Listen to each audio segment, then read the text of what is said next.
ლომი და ვეფხვი შეხვდებიან ერთმანეთს. ეს ლომი ვეფხვი ეუბნება რომ რატო კი ხარ ცხოველების მეფე, მაგრამ მე არძოლები მაკლდიაო, მოქნილი ვარო, ძალაც მაქვს, ლამაზიც ვარო და ერთხელ მე რო ვიყო რა ცხოველთა მეფეო.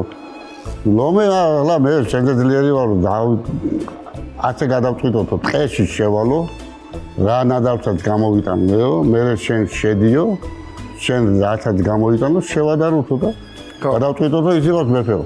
თუ ასე სურვილი გაქვს. შევიდა ლომი და აი ატმა ლატალუწი, წივილი გამოიტანა ამტილო რაღაცები გამოიტანა დააგო. ეხლა ვეფხვი შევარდა, ვეფხვა ტყეში იგრად ატმა ლატალუწი ყველაფერი ბილეტა, ბოლეტა, მაგრამ არ გამოდის. კაი ხანი არ გამოდის და გამოვიდა ნახევარი საათის შემდეგ ეს ზოლები ახეული, სისხლი მოძის და ამ ტარიელმა ხო გამამტარა ვერ გადაურჩიმა.